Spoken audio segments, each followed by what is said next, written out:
Ce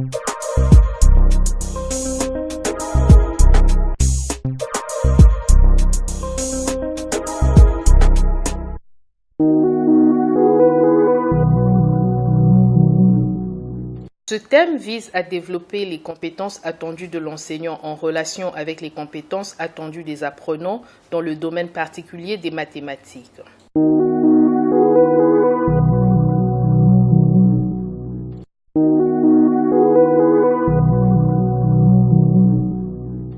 À l'issue de cette activité, vous serez capable de définir le concept compétences, de connaître les compétences professionnelles attendues du maître au plan administratif, pédagogique, scientifique et social.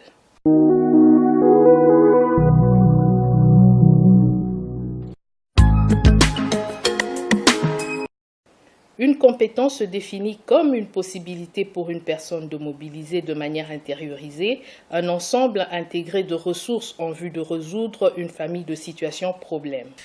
Elle intègre ainsi à la fois les contenus, les activités à exercer et les situations dans lesquelles s'exercent les dites activités.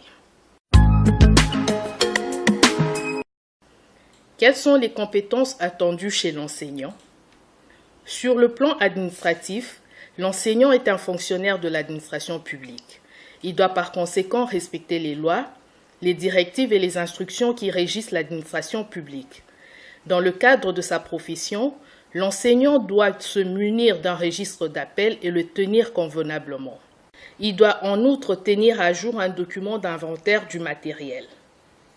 Sur le plan pédagogique, dans le cadre de ses fonctions, chaque enseignant du primaire doit posséder et tenir correctement les 5 documents pédagogiques suivants et les présenter à chaque réquisition de la hiérarchie.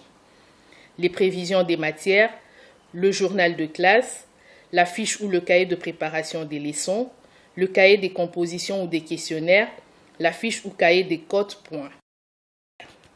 La réglementation scolaire de la RDC a assigné à chaque classe de l'école primaire, à son programme et aux disciplines arrêtées pour la classe, un certain nombre d'objectifs à atteindre. Pour y parvenir, une des conditions est l'épuisement du programme de la classe en cause.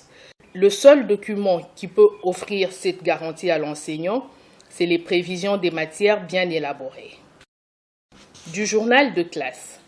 Dans le journal de classe, l'enseignant insère au jour le jour, heure par heure, en conformité avec l'horaire de la classe, la branche et les sous-branches, le sujet de la leçon, la révision, la matière de la leçon, les applications, la tâche à donner aux élèves.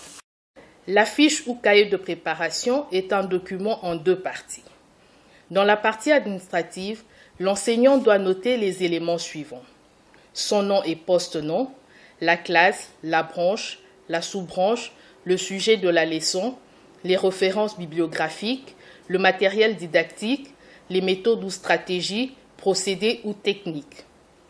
Dans la partie pédagogique, nous devons retrouver l'introduction, la révision en rappel, la motivation, l'annonce du sujet, le développement de la leçon, c'est-à-dire l'analyse, la synthèse ou résumé, et l'application qui comprend les exercices et copies du résumé, sans oublier l'auto-évaluation. Dans le cahier de composition ou de questionnaire, l'enseignant note les questionnaires posés lors des devoirs, des interrogations et des examens. Les réponses aux questions posées lui permettront de s'assurer que les apprenants ont compris ou non la leçon enseignée. Pour le cas d'espèce, il est recommandé à l'enseignant d'élaborer aussi le corrigé et de repartir les points accordés à chaque réponse. Après correction des travaux des élèves, le maître indique pour chaque élève les points obtenus dans chacune des matières dans un cahier ou fiche appelé cahier, fiche de code ou point. Le cahier des codes est un outil délicat. Son usage est assujetti à quelques observations. L'usage du crayon est déconseillé dans la tenue de ce cahier. Les ratures et surcharges y sont interdites. Le passage des points des copies à ce cahier doit être correct et honnête. Les totaux calculés dans ce cahier doivent être corrects.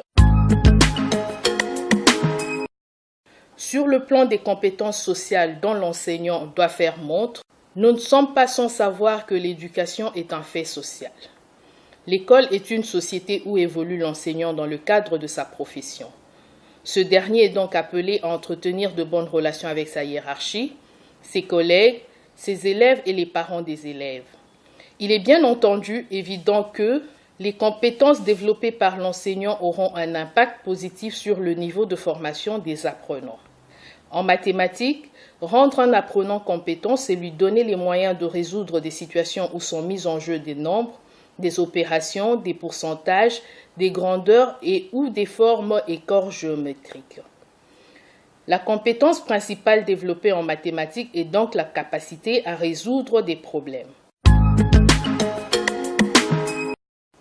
Voyons à présent quelles sont les compétences attendues de l'élève.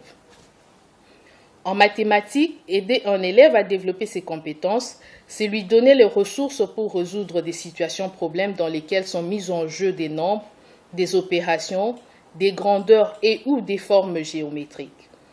Le schéma suivant en fournit une illustration. Pour chaque situation, l'élève est appelé à analyser la situation, se représenter la situation, la traiter, vérifier le ou les résultats, agir selon le ou les résultats et ou les communiquer.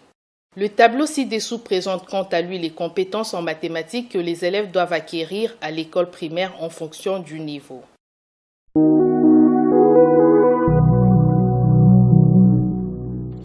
Afin de vous assurer que vous avez bien assimilé la matière, voici quelques exercices et questions auxquels nous vous demandons de répondre dans votre cahier d'exercices. Dans quel plan mettez-vous les compétences suivantes de l'enseignant? Aimer et respecter ses élèves. Administratif, pédagogique, scientifique ou social?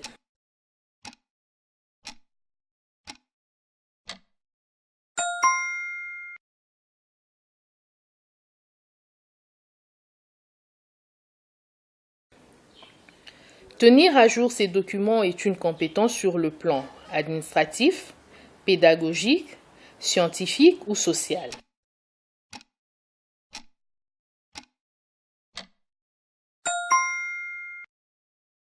Réponse: plan administratif. Maîtriser les contenus des matières enseignées est une compétence sur le plan administratif, pédagogique, scientifique ou social?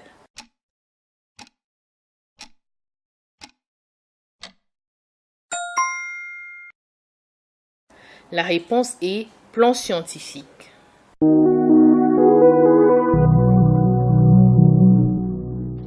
Dans l'activité que nous venons de terminer, nous avons appris que pour être compétent, l'enseignant doit développer des compétences relatives à plusieurs dimensions afin de mieux accomplir sa tâche. Dans la prochaine activité, nous allons aborder le thème « Le langage mathématique ».